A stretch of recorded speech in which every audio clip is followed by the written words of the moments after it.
밤마다 시계를 봐요. 꼭 새벽 2시요. 그런데 이상하게, 정말 이상하게 그때마다 꼭 눈이 떠져요. 이 말 제가 진료실에서 환자분들께 정말 자주 듣는 말씀입니다. 어떤 분은 밤이 오는 게 무서워요 라고도 하십니다. 몸은 천근만근인데 눕기만 하면 정신이 말똥말똥해져서 뜬 눈으로 밤을 새웁니다. 아마 지금 이 영상을 보고 계신 많은 분들 중에서도 나도 그런데 어떻게 알았지? 하고 놀라신 분이 계실 겁니다. 안녕하십니까?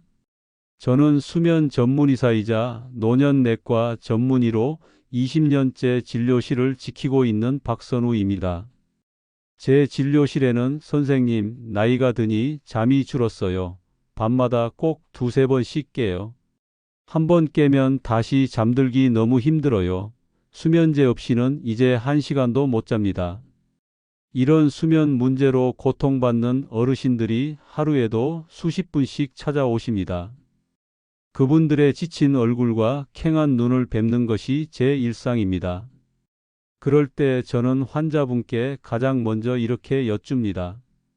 선생님, 혹시 잠이 안 오기 시작한 게 정확히 언제부터였을까요? 특별한 계기가 있으셨습니까? 큰 충격을 받으셨다거나 집안에 우환이 있으셨나요? 놀랍게도 대부분의 만성 불면 환자분들은 정확히 기억하지 못합니다. 글쎄요. 뭐 자식들이 속 썩인 것도 아니고 돈 문제도 아닌데 그냥 어느 날부터예요. 정말 별일도 없었는데 잠이 안 오기 시작했어요. 바로 그겁니다. 그게 바로 우리 시니어 불면의 가장 무섭고 근본적인 시작점입니다. 문제는 특별한 이유가 없었다는 겁니다. 이것은 어느 날 갑자기 발생한 사건이 아니라 수년에 걸쳐 서서히 스며든 습관의 문제라는 강력한 증거입니다. 우리는 큰 스트레스나 사건이 없었음에도 왜 잠을 못 자게 된 걸까요? 우리는 이것을 그저 나이가 들어서 잠이 줄어드는 어쩔 수 없는 노화 현상이라고 체념하고 받아들여야만 할까요? 오늘 저는 20년의 임상 경험을 바탕으로 단호하게 말씀드리고 싶습니다. 그것은 절반은 맞고 절반은 틀린 매우 위험한 오해입니다. 물론 나이가 들면서 20대 청년처럼 8시간씩 내리 꿀잠을 자지는 못합니다. 깊은 잠섭하 수면의 비율이 줄어들고 얕은 잠이 늘어나는 것, 즉 잠의 양이 다소 줄어드는 것은 자연스러운 노화의 과정일 수 있습니다. 하지만 오늘 우리가 다루고자 하는 핵심 문제는 단순히 잠의 양이 줄어든 것이 아니라 잠의 질서가, 즉 잠의 리듬이 완전히 무너진 것입니다. 대한수면학회의 2024년 최신 통계에 따르면 65세 이상 시니어 인구의 무려 40% 이상이 만성적인 불면, 즉 수면 장애를 호소하고 있습니다. 10분 중 4분입니다. 이것은 더 이상 잠버릇이 까다롭다는 개인의 문제가 아니라 삶의 질을 현격히 떨어뜨리고 낙상 위험, 우울증, 만성질환 악화로까지 이어질 수 있는 심각한 질환입니다. 핵심은 줄어드는 잠과 깨지는 잠의 차이를 명확히 아는 것입니다. 줄어드는 잠이 세월에 따른 자연스러운 과정이라면 깨지는 잠은 우리 몸의 24시간을 관장하는 정교한 시계, 이른바 생체 리듬이 고장났다는 명백한 신호입니다. 우리 뇌의 한가운데 쌀알 2개 크기만 한 작은 영역인 식교차 상핵이라는 곳이 있습니다. 이곳이 바로 우리 몸 전체의 시간을 지휘하는 중앙시계탑, 즉 마스터 클락입니다. 이 시계탑은 마치 오케스트라의 지휘자처럼 아침에 해가 뜨면 일어나라는 신호로 우리 몸을 깨우는 호르몬, 즉 코르티솔을 분비시키고 해가 지고 어둠이 내리면 쉴 시간이다라며 잠을 유도하는 호르몬, 즉 멜라토닌을 분비하도록 전신을 지휘합니다. 그런데 노화가 진행되면 이 시계탑의 신호 자체가 약해집니다. 멜라토닌을 분비하는 송과체라는 기관이 석회화되면서 멜라토닌 분비량 자체가 줄어들기도 합니다. 신호는 약해지고 호르몬은 적게 나오니 잠의 힘이 약해지는 것입니다. 여기에 생활 습관까지 무너지면 이 중앙시계탑의 토 바퀴가 완전히 어긋나기 시작합니다. 지휘자가 엉뚱한 박자에 사인을 보내는 것과 같습니다. 밤 10시에 이제 쉬어라. 멜라토닌을 분비하라는 고요한 자장가 대신 엉뚱하게도 새벽 2시에 일어나라. 코르티솔을 깨워라. 하는 시끄러운 행진곡이 울리는 셈입니다. 그 끔찍한 결과가 바로 처음에 말씀드린 새벽 2시의 각성입니다. 지금 이 영상을 보시는 분들 스스로의 상태를 한번 진단해 보시기 바랍니다. 제가 3가지 구체적인 질문을 드리겠습니다. 첫째, 유독 새벽 2시에서 3시 사이에 마치 알람이라도 맞춘 듯이 잠이 자주 깹니까? 왜 하필 이 시간이냐고요? 이 시간대는 24시간 주기 중 우리 몸의 중심 체온이 가장 낮아지고 생체 리듬의 힘이 가장 약해지는 의학적으로 체온 최저점이라 불리는 취약한 시간대입니다.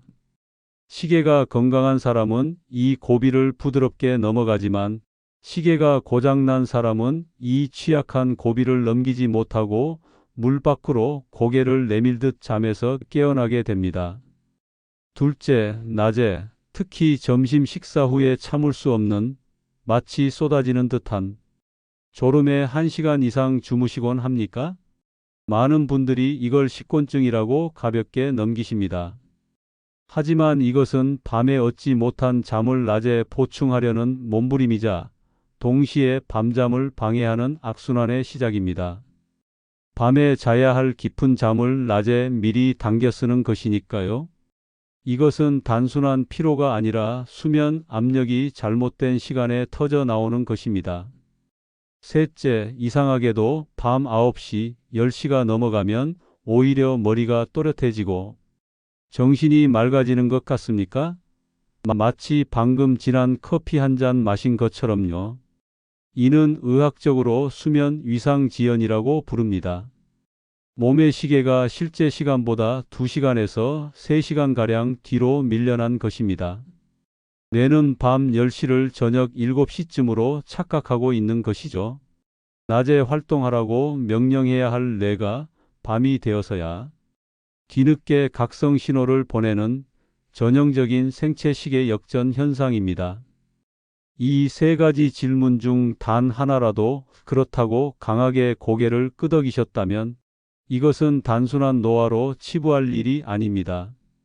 우리 몸의 시계가 길을 잃었다는 명백한 신호이며 오늘부터 당장 시계 수리에 들어가야 한다는 강력한 경고입니다. 그렇다면 대체 무엇이 수십 년간 큰 문제 없이 잘 작동해 오던 우리 몸의 정교한 시계를 이토록 망가뜨리는 걸까요? 범인은 의외로 거창한 질병이나 특별한 약물에 있지 않습니다. 제가 20년간 진료실에서 만난 환자분들의 데이터를 보면 불면은 마음의 병이기 이전에 사소하게 반복된 생활 리듬의 붕괴에서 시작됩니다. 잠을 밀어내는 것은 결국 우리의 생활 습관입니다. 오늘 우리 시니어들의 수면을 망가뜨리는 가장 강력하고 흔한 5가지 습관을 하나씩 짚어보겠습니다. 첫 번째 습관은 햇빛과의 이별, 즉 햇빛 결핍입니다. 퇴직 후 사회 활동이 줄어들거나 관절 건강이 좋지 않아 외출을 꺼리게 되면서 하루 종일 실내에서만 생활하시는 어르신들이 정말 많습니다. 여기서 중요한 숫자를 말씀드리겠습니다. 우리가 흔히 밝다고 생각하는 실내 조명은 기껏해야 500럭스 정도입니다. 하지만 흐린 날에 바깥 햇빛조차도 최소 1만 럭스가 넘습니다. 맑은 날은 10만 럭스까지 올라가죠. 우리 뇌의 시계탑은 바로 이 20배 이상의 강력한 빛의 차이를 감지해야만 지금이 완벽한 대낮이구나 하고 인식합니다. 우리 몸은 원시시대부터 그렇게 설계되었습니다. 그런데 하루 종일 500럭스 정도의 어정쩡한 빛 아래에만 머무르면 뇌는 지금이 환한 대낮인지 그저 그런 저녁인지 구분할 강력한 기준 신호를 받지 못합니다. 하루 종일 흐린 날처럼 인식하는 겁니다. 시계탑이 기준점을 잃어버리니 혼란에 빠질 수밖에 없습니다. 두 번째 습관은 불규칙한 식사 시간, 특히 늦은 저녁과 야식입니다. 앞서 우리 몸의 시계는 뇌에만 있는 것이 아니라고 말씀드렸습니다. 위, 간, 췌장 등 우리 몸의 모든 주요 장기에도 저마다의 말초 시계가 있습니다. 밤 10시 뇌의 중앙시계탑은 이제 모든 활동을 멈추고 쉬어라는 명령을 내립니다. 그런데 그때 출출해서 잠이 안 와라며 누룽지 한 그릇을 드시거나 달콤한 과일 몇 조각을 드신다면 어떻게 될까요? 뇌는 자라 고 하는데 위장은 소화시켜라 고 소리칩니다. 췌장은 인슐린을 분비해야 하고 간은 이 당분을 처리하느라 분주해집니다. 몸 안에서 거대한 교통사고가 나는 셈입니다. 몸은 쉬어야 할 시간에 소화라는 격렬한 노동을 하니 교감신경이 활성화되고 체온이 떨어지지 않습니다. 이런 상태에서 깊은 잠에 드는 것은 불가능합니다. 세 번째 습관은 2시간을 넘기는 너무 길고 달콤한 낮잠입니다. 진료실에서 만난 한 72세 남성 환자분은 이렇게 말씀하셨습니다. 선생님, 제가 퇴직하고 나니 다른 낙이 없어요. 점심 먹고 드라마 보다가 소파에서 2시간씩 꿀맛같이 자는 낮잠이 유일한 낙이었습니다. 그런데 이상하게 그날 밤은 꼭 잠이 안 옵니다. 너무나 당연한 결과입니다. 그 꿀맛 같은 낮잠이 사실은 밤잠을 훔쳐가는 도둑이었습니다. 우리 몸에는 수면 압력이라는 것이 있습니다. 아침에 일어난 순간부터 뇌에는 아데노신이라는 일종의 수면 찌꺼기가 모래시계처럼 차곡차곡 쌓입니다. 이 찌꺼기가 충분히 쌓여 그 압력을 이기지 못할 때 우리는 밤에 깊은 잠에 쓰러지게 되는 원리입니다. 그런데 2시간이 넘는 긴 낮잠은 밤 10시에 터져야 할 이 수면 압력이라는 모래시계를 낮 3시에 미리 뒤집어 버리는 것과 같습니다. 밤이 되어도 잠의 빛, 즉 아데노신 찌꺼기가 부족하니 잠들기 어렵고 겨우 잠들어도 그 잠이 얕아 새벽에 쉽게 깨어나는 것입니다. 네 번째 습관은 잠들기 직전까지 손에서 놓지 못하는 TV 리모컨과 스마트폰입니다. 많은 어르신들이 TV를 보다가 스르르 잠드는 게 제일 편하다고 말씀하십니다. 하지만 의학적으로 볼 때 이는 잠에 드는 것이 아니라 뇌가 혹사당하다가 지쳐서 기절하는 것에 가깝습니다. 특히 TV나 스마트폰 화면에서 나오는 강렬한 푸른빛, 즉 블루라이트는 최악의 수면 방해꾼입니다. 이 푸른빛은 파장이 짧고 에너지가 강해서 우리 눈의 망막을 통해 뇌의 시계탑을 직접적으로 강력하게 자극합니다. 뇌는 이 빛을 한낮의 태양빛과 같은 파장으로 완벽하게 착각합니다. 그리고 뇌는 지금은 아침이야. 절대 자면 안 돼. 멜라토닌 분비를 중단하라. 라는 강력한 비상신호를 보냅니다. 잠자리에 누워 스마트폰을 30분 보는 것은 진한 에스프레소 커피를 한 잔 마시고 자려는 것과 똑같은 행동입니다. 어디 빗뿐이겠습니까? 뉴스를 보며 분노하고 드라마를 보며 긴장하는 그 내용 자체가 뇌를 쉬게 하는 것이 아니라 끊임없이 혹사시키는 일입니다. 마지막 5번째 습관은 밤마다 침대에 함께 눕는 불청객, 걱정과 후회입니다. 낮에는 바쁘게 움직이느라 잊고 지냈던 온갖 시름이 왜 유독 불만 끄고 잠자리에 누우면 그토록 선명하게 떠오르는 걸까요? 자식 걱정, 배우자 건강 염려, 내일 병원에 가야 할 일, 수십 년 전의 후회스러운 기억까지. 이런 정서적인 긴장과 스트레스는 우리 몸의 대표적인 비상 호르몬 혹은 투쟁 도피 호르몬이라 불리는 코르티솔을 뿜어냅니다.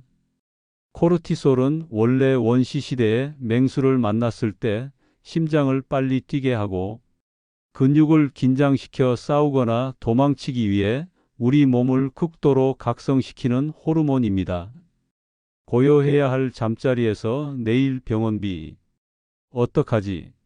라고 걱정하는 것은 뇌에게는 지금 맹수가 굴밖에 있다. 라고 소리치는 것과 같습니다. 몸은 싸울 준비를 하는데 머리는 자야 한다고 하니 뇌에 끊임없이 비상벨이 울리는 것입니다. 어떻게 잠들 수 있겠습니까? 네, 좋습니다. 앞서 5가지 나쁜 습관을 들으시고 내가 저걸 다 하고 있었네. 그럼 이제 어떡하나 하고 오히려 걱정이 늘어난 분도 계실 겁니다. 하지만 지금부터가 중요합니다. 아주 희망적인 소식이 있습니다. 습관으로 망가진 시계는 반대로 좋은 생활 습관으로 얼마든지 다시 맞출 수 있습니다. 고장난 시계는 수리가 가능합니다. 수면은 약으로 억지로 만드는 것이 아닙니다. 건강한 습관으로 회복되는 것입니다. 제가 처방하는 수면제는 환자분께서 이 좋은 습관을 만드실 때까지만 잠시 다리를 놓아드리는 목발 같은 것입니다. 하지만 결국 환자분 스스로의 근육을 키워야 합니다. 오늘 저는 우리 시니어들의 고장난 생체 시계를 정밀하게 되돌리는 약보다 강한 생활 루틴 5가지를 처방해 드리고자 합니다. 오늘부터 딱 2주만 저 박선우를 믿고 실천해 보세요. 첫째, 아침 햇빛과 20분간 반드시 인사하기입니다. 이것은 그 어떤 비싼 보약이나 약보다 강력한 우리 몸의 시계를 리셋하는 가장 중요하고 근본적인 버튼입니다. 왜 그럴까요? 우리 뇌의 시계탑, 즉 식욕차 상액은 유일하게 빛이라는 신호로만 시간을 맞추게 설계되어 있습니다. 아침 7시에서 9시 사이 잠에서 깨자마자 밖으로 나가셔서 20분 이상 햇빛을 쬐십시오. 이때 중요한 것은 선글라스는 잠시 벗어두시는 것이 좋습니다. 강력한 아침 햇빛이 우리 눈의 망막을 통해 뇌의 시계탑에 직접 도달하는 순간 뇌는 완벽한 아침이구나 하고 명확하게 인지합니다.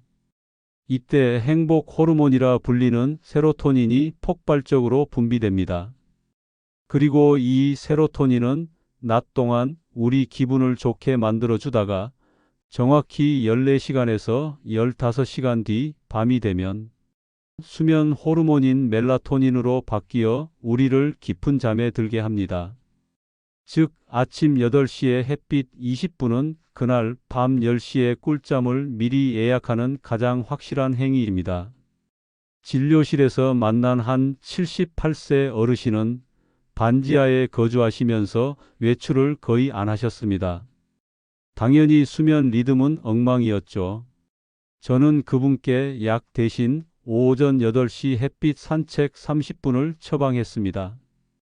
비가 오거나 미세먼지가 심한 날은 어떻게 하냐고요? 괜찮습니다. 흐린 날의 빛도 실내 조명보다 10배 이상 밝습니다. 정 나가기 힘드시면 창문을 활짝 열고 창가 가장 가까운 곳에서 30분 이상 빛을 쬐는 것만으로도 효과가 있습니다. 그 어르신은 열흘 만에 나이 들고 처음으로 3시간을 안 깨고 잤다며 기뻐하셨습니다. 이것이 바로 빛의 힘입니다. 둘째, 정해진 시간에 먹고 움직이기입니다. 뇌의 중앙시계만 맞출 것이 아니라 온몸의 장기시계도 함께 맞춰야 합니다. 우리 몸은 예측 가능성을 사랑합니다. 가장 좋은 방법은 하루 3끼를 가능한 한같은 시간에 드시는 것입니다. 특히 아침 식사는 햇빛 쬐기와 더불어 위장과 간의 하루가 시작되었다고 알리는 중요한 기상 신호입니다. 아침을 걸으시면 우리 몸의 장기 시계는 정오가 다 되도록 오전에 머무르게 됩니다. 그리고 철칙이 있습니다. 취침 3시간 전에는 물을 제외한 모든 식사를 종료해야 합니다. 제가 왜 3시간이라고 못 박아 말씀드릴까요? 위장이 음식물을 소화시켜 아래로 내려보내는데 최소 그 정도 시간이 걸리기 때문입니다. 만약 10시에 주무시는데 9시에 야식으로 과일 한 조각, 우유 한 잔이라도 드신다면 뇌는 자라고 하는데 위장은 일하라는 명령을 받습니다. 몸 안에서 교통사고가 나는 셈이죠. 몸은 쉬어야 할 시간에 소화라는 격렬한 노동을 하니 교감신경이 활성화되고 체온이 떨어지지 않습니다. 또한 거창한 운동이 아닙니다. 오후에 30분 정도 가벼운 산책을 하거나 집 안에서라도 스트레칭을 해서 근육을 사용해야 합니다. 근육을 사용해야 몸도 지금이 낮임을 확실히 인지하고 밤에 이완할 준비를 합니다. 셋째, 낮잠은 20분 이내로 알람을 맞추고 짧게입니다. 제가 앞서 말씀드린 72세 남성 환자분, 점심 먹고 2시간 낮잠이 유일한 낙이라던 분 기억하시죠? 그분께 저는 그 낙을 포기하라고 말씀드리지 않았습니다. 대신 20분만 주무시라고 처방했습니다. 왜 20분일까요? 우리 뇌에는 아침에 일어난 순간부터 아데노신이라는 수면 찌꺼기, 즉 잠의 빚이 모래시계처럼 차곡차곡 쌓입니다. 이 아데노신이 충분히 쌓여야 밤에 깊은 잠을 잘 수 있습니다. 그런데 20분을 넘어 30분 이상 자게 되면 우리 뇌는 얕은 잠에서 깊은 잠섭하수면으로 빠져듭니다. 이때 밤에 써야 할 이 아데노신이 대청소되듯 사라져 버립니다. 즉, 밤잠의 빚을 낮에 미리 갚아버린 셈이죠. 그 환자분 처음 3일은 20분만 자고 일어나니 더 피곤하고 짜증이 난다고 하셨습니다. 하지만 딱 일주일 뒤 밤에 깨는 횟수가 절반으로 줄었다고 하셨죠. 2시간의 즐거움이 6시간의 밤잠을 훔쳐가고 있었다는 것을 깨달으신 겁니다. 낮잠은 수면이 아니라 짧은 휴식이어야 합니다. 오후 1시에서 3시 사이 알람을 꼭 20분 뒤로 맞추고 주무십시오. 넷째, 뇌가 잠들고 싶어 하는 환경을 만드는 것입니다. 잠은 억지로 청하는 것이 아니라 환경이 만들어졌을 때 자연스럽게 찾아오는 손님과 같습니다. 먼저 조명입니다. 잠들기 최소 1시간 전부터는 집안의 모든 밝은 형광등백 색등을 끄십시오. 그 빛은 뇌에게 아직 낮이다라는 신호를 줍니다. 대신 침실이나 거실에 눈이 편안한 주황빛의 낮은 조명인 간접등, 스탠드만 켜 두십시오. 붉은 빛은 멜라토닌 분비를 방해하지 않기 때문에 내가 이제 서서히 해가 지는구나 하고 멜라토닌을 분비할 준비를 하도록 신호를 줍니다. 다음은 온도입니다. 이건 정말 중요합니다. 많은 분들이 따뜻하게 지져야 잠이 온다고 생각하시지만 정반대입니다. 숙면의 핵심은 신체 중심부의 체온신부 체온이 서서히 떨어지는 것입니다. 역설적이게도 이를 유도하는 가장 좋은 방법이 바로 족욕이나 반신욕입니다. 잠들기 1시간에서 2시간 전 40도 정도의 따뜻한 물로 20분간 족욕을 해보세요. 손끝, 발끝의 말초 혈관이 확장되면서 그쪽으로 피가 쏠리고 열이 방출됩니다. 그 결과 상대적으로 몸의 중심 체온은 서서히 떨어지면서 강력한 수면 신호가 옵니다. 마지막으로 호흡입니다. 잠자리에 누워 걱정이 밀려온다면 4, 7, 8호흡법을 실천해 보세요.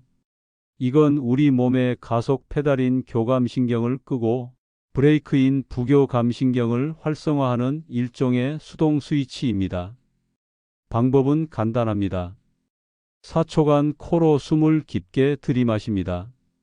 하나, 둘, 셋, 넷. 그리고 7초간 숨을 잠시 멈춥니다. 하나, 둘, 셋, 넷, 다섯, 여섯, 일곱. 마지막으로 8초간 입으로 후 소리를 내며 천천히 숨을 끝까지 내쉽니다. 하나, 둘, 셋, 넷, 다섯, 여섯, 일곱, 여덟. 이것을 3번에서 5번 정도 반복하면 어느새 심장 박동이 느려지고 몸의 긴장이 풀리는 것을 느끼실 수 있을 겁니다. 다섯째, 하루의 걱정 스위치를 끄는 나만의 의식을 갖는 것입니다. 뇌도 퇴근 준비가 필요합니다. 침실이 곧 사무실이나 걱정의 방이 되어서는 안 됩니다. 제가 제 환자분들께 꼭 숙제처럼 내드리는 것이 있습니다. 바로 걱정 노트와 감사 일기입니다. 잠들기 1시간 전 먼저 걱정 노트를 펴니다. 오늘 나를 괴롭혔던 일, 내일 걱정되는 일을 모조리 적어보세요. 내일 병원 가야 하는데, 아들한테 전화해야 하는데, 뇌가 왜 자꾸 걱정을 떠올리는 걸까요? 잊어버릴까봐 그렇습니다. 일단 종이에 적어두면 뇌는 기록됐구나. 이제 잊어도 되겠다고 안심합니다. 그리고 그 노트를 덮습니다. 이건 내일 아침에 내가 해결한다. 고 선언하십시오. 그리고 바로 이어서 2번째 노트 감사 일기장을 엽니다. 오늘 하루 감사했던 일 3가지를 구체적으로 적어보는 것입니다. 거창할 필요가 없습니다. 오늘 점심에 먹은 김치찌개가 참 맛있었다. 오랜만에 친구와 통화해서 반가웠다. 창밖에 꽃이 참 예뻤다 같은 사소한 것들입니다. 우리 뇌는 불안 모드에서 감사 모드로 기어가 변속될 때 비로소 안식에 들어갑니다. 그리고 스스로에게 이렇게 말해주세요. 오늘은 이만하면 됐다. 애썼다. 수고 많았다. 이것이 바로 하루를 마감하는 자기 암시이자 뇌의 스위치를 끄는 가장 중요한 의식입니다. 이렇게 5가지 실천법을 구체적으로 말씀드리면 많은 환자분들이 그게 정말 효과가 있겠어요? 나는 약 먹어도 안 되는데 하고 반문하십니다. 10년 넘게 수면제 없이는 단 하루도 1시간 이상 잠들지 못하셨던 70대 후반의 어르신이 계셨습니다. 매일 약에 의존해야 하는 자신에 대한 자괴감과 약의 부작용에 대한 두려움으로 이중고를 겪고 계셨죠. 이분께 저는 약 처방 대신 오늘 말씀드린 이 5가지 생활 루틴 교정, 즉 수면 인지행동 치료를 딱 2주만 정말 속는 셈 치고 철저하게 실천해 보시라고 권했습니다. 아침 8시에 무조건 나가서 30분 걷기, 오후 2시 이후 낮잠 절대 금지, 저녁 7시 이후 금식, 밤 9시부터 TV 끄고 족욕하고 감사 일기 쓰기. 2주 뒤 그분이 환한 얼굴로 진료실에 들어오셨습니다. 저는 그 표정을 잊을 수가 없습니다. 선생님, 제가 약을 반으로 줄였는데도 어젯밤엔 4시간을 통잠 잤습니다. 제가 4시간을 내리잔 게 이게 몇 년 만인지 모르겠습니다. 그리고 2달 뒤 그분은 10년 만에 처음으로 약 없이 자는 기쁨을 느꼈다며 눈시울을 붉히셨습니다. 이것은 기적이 아닙니다. 서울 성모병원의 한 연구 결과에 따르면 특별한 약물 치료 없이 이와 같은 수면 인지행동 치료, 즉 생활습관 교정만으로 만성 불면증 환자의 개선율이 70%에 달했습니다. 이는 수면제 복용 효과를 훨씬 뛰어넘는 수치입니다. 전 세계 모든 수면의학회가 만성 불면증의 1차 치료로 약물이 아닌 이 인지행동 치료를 권고하는 이유입니다. 수면이 회복되면 단순히 피곤함만 사라지는 것이 아닙니다. 잠을 잘 자면 감정이 안정됩니다. 낮에 이유 없이 치밀어 오르던 짜증과 우울감이 줄어듭니다. 잠을 잘 자면 기억력이 향상됩니다. 낮에 들었던 정보가 밤사이에 뇌에 차곡차곡 정리됩니다. 잠을 잘 자면 혈압이 안정되고 면역력이 높아집니다. 무엇보다 중요한 것이 있습니다. 우리가 깊은 잠을 자는 동안 우리 뇌는 낮 동안 쌓인 노폐물, 특히 베타 아밀로이드 같은 치매 유발 독성 물질을 깨끗하게 청소합니다. 이른바 글림프 시스템이라는 뇌의 청소 시스템이 가동되는 것입니다. 이 청소부는 오직 우리가 깊이 잠들었을 때만 일합니다. 숙면은 우리 시니어들에게 최고의 치매 예방 활동이자 뇌를 위한 적극적인 건강 유지 활동입니다. 어르신 여러분, 숙면은 그 어떤 보약보다 강력한 최고의 노화 방지제입니다. 잠은 우리가 약으로 억지로 만들거나 의지로 쟁취하는 전쟁이 아닙니다. 잠은 아침에 햇빛을 보고 낮에 부지런히 움직이고 저녁에 감사하며 하루를 잘 마감하는, 그렇게 정성껏 준비된 나의 삶 위에 고요히 찾아오는 선물과도 같습니다. 잠은 억지로 청하는 것이 아니라 몸과 마음이 동시에 쉴 준비가 되었을 때 비로소 찾아오는 고요한 파도와 같습니다. 오늘부터 그 소중한 선물을 받을 준비를, 그 파도가 밀려올 해변을 고르는 일을 시작해 보시는 건 어떨까요? 오늘 제 이야기가 어르신들의 편안한 밤에 작은 도움이 되셨기를 바랍니다. 만약 오늘 내용이 도움이 되셨다면 밤잠 못 이루시는 소중한 가족분들이나 친구분들에게도 이 영상을 꼭 공유해 주세요. 당신의 공유 한 번이 누군가에게는 수십 년 만에 평온한 밤을 선물할 수 있습니다. 좋아요와 구독은 저희 채널이 더 많은 분들께 유익한 건강 정보를 전할 수 있는 가장 큰 힘이 됩니다. 편안한 밤, 고요한 잠이 오늘 밤 당신과 함께하길 진심으로 바랍니다. 지금까지 시니어 정보 채널의 박선우였습니다. 감사합니다.